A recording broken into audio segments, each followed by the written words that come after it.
Previously on Media Glitch. Well, I'm going to have to disagree with these guys. I think this comic is just as good, if not better. Boom. Boom. Boom's in the shot. In the... Oh, okay.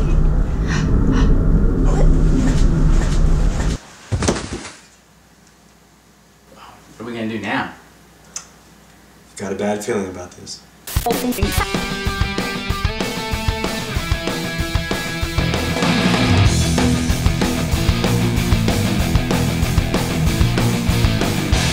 Before we get into anything, I think we got to address the elephant in the room type of thing. Huge. Yes, and that's last week, you know, we killed Felipe.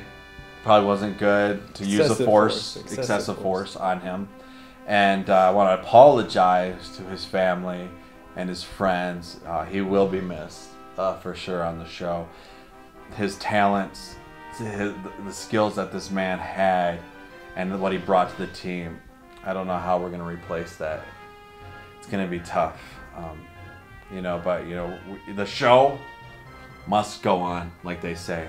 The show must go on. So, you know, Felipe, we know you're watching up in the sky, on that big TV up in the sky. And, you know, this episode is for you, buddy. I hate goodbyes. Welcome to Media Glitch, guys. I am Joel Valley. I'm Michael Dickinson. And I am Dominic Cedillo. And today we are going to look at, we've been looking at Star Wars comics lately, like boom, boom, boom. You can check out our past episodes. We already reviewed Star Wars, #1. We reviewed Darth Vader, #1. And today, hit the stands, Leia, #1. So, Dominic, tell us, what do we got here? Well, let me tell you all about it. It is written by the legendary Mark Waid, who's writing an epic run on Daredevil right now. He's done just a ton of stuff. And the husband and wife team, Rachel and Terry Dodson, are the artists. Let's see. The book is pretty solid. I had some doubts because it's how do you do a whole series based on one character? And that's not Vader. That's not Darth that's Vader not pure awesomeness. Or Luke Skywalker or anything like that, or even Han. I mean, it's Princess Leia. Are they gonna have a Han book? I don't know. Why is this the first time I'm thinking? I don't know. That's an awesome idea. Come on, Marvel, get on it. Han. There you go. Solo. Maybe mini. Alone. Solo. That's good. It's alone in Spanish. That's a good one. Yeah. So like, why wouldn't you give him his own? All right. Sorry. Go ahead. So it's a solid book. I would say that out of all the artistic styles in the previous two Star Wars series that are out now, the Dodsons have more of a cartoony style, but it fits. They are known for drawing some of the best women in comics, and Princess Leia, you know, she's a woman. Yeah. So that works. That fits. Yeah, Michael, what'd you think? What did I think? Wow. You know what? That threw me for a loop because I thought we were going to go in order, but hey, here's my thoughts. Okay, so, yeah, it's a lot different. It's a lot more different than the other Star Wars comics. I would say I had my doubts as well because, I mean, it's Leia. I didn't know if they were just going to have her, if they were going to have the whole team, like Luke, Han, Chewie, everybody. But it seems as though she's off on her own mission, which I was surprised about. And kind of, I don't know, it makes me wonder where she's going to go with this. And yeah, I don't know. I mean, I like that they mention Alderaan a lot. You know, I think once it's blown up in the movies, they don't really mention it very much anymore. Mm-hmm. So that's one of the major points of this comic. So I'm just curious to see where it goes. It's a good first issue. Yeah. Good first issue. Joel, what'd you think? I have to disagree. And because, okay, like when you look at this comic, okay, this is one part of 3, okay? Like a whole series. This doesn't even feel like anything I've read in the other ones.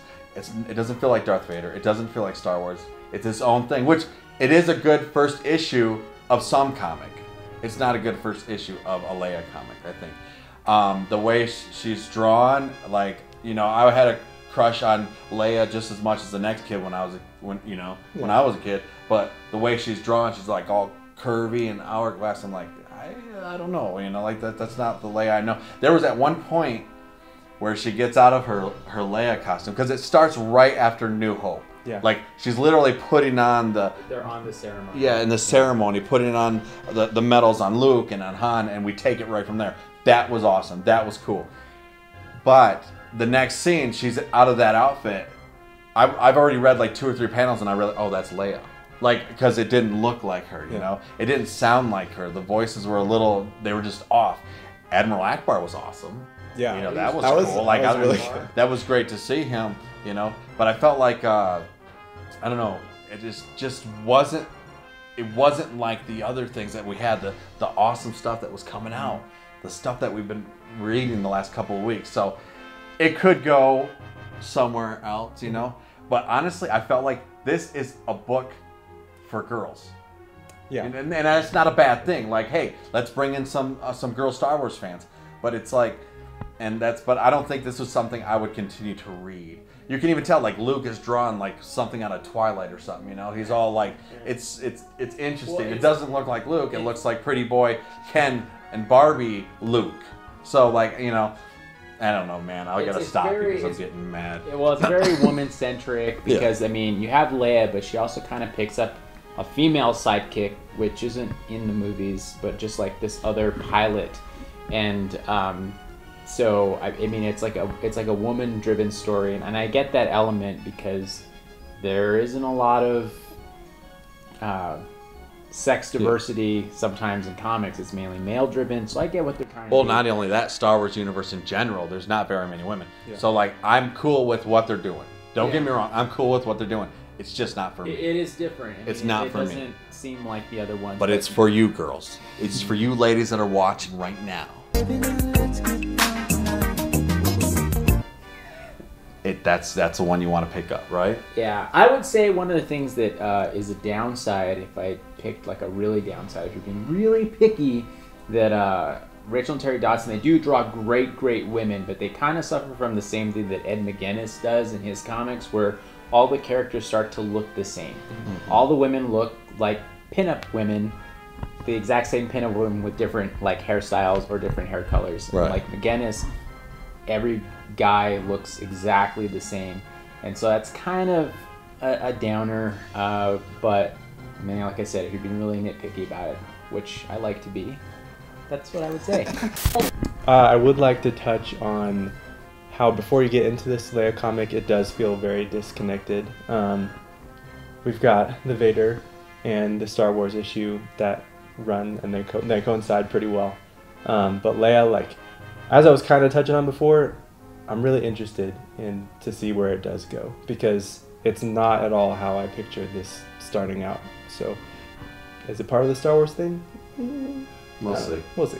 Like, even I like Luke, like when he's like, spoiler, he's like pursuing her for some reason, okay, in space, in a spaceship after her. And just the way he's talking, I was like, Luke wouldn't do that. Like, I don't know, I just didn't feel like that was Luke, you know? And then, like, oh my gosh, like, when she's talking to her friends, she's like, can we be besties? Like, or whatever. I'm just like, what the heck is this? This is so, oh my gosh, like, holy cow. Like, that was just messed up. I'm sorry. Like, I don't know what comic y'all read, but then the comic I read was like, it's not for me, man. You know, hey, if it brings more Star Wars fangirls to the community, that's awesome. This would be the year for it. Yes, that's awesome. So, like, I get what they're doing. I think that's what they're doing. If they're not, they're doing something really wrong. But anyway, that's it, guys. Thank you so much for watching. Please like, comment, subscribe. And I'm really interested in knowing if you guys picked up this comic and what you think of it. Again, it's not a bad first issue. It just doesn't fit with what Marvel has put out thus far. And the way they're doing the cover, especially the Scotty Young cover, you would think that all three should coincide with each other. And I really feel like this one was like way somewhere else. So anyway, let me know. Let us know what you guys thought about this. Thank you guys. You guys got to say anything?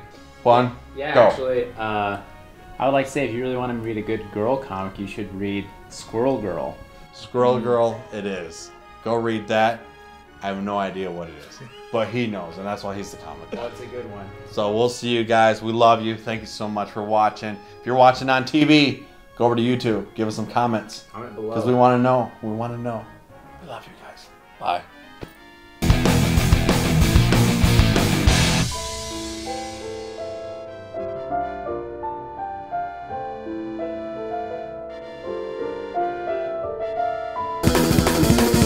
My other media glitch. Wait, hold on. How do I say that? Hey guys, Joel Valley from Media Glitch here, and of course, joined with my fellow flippin' A. What? Media Glitch. Hey guys, welcome to Media Glitch. I know I peeked on that. Hold on. And this week we have a special. Son of a gun! Like, dang it! Like, I'm in. Hey guys, son of a. Oh, sorry.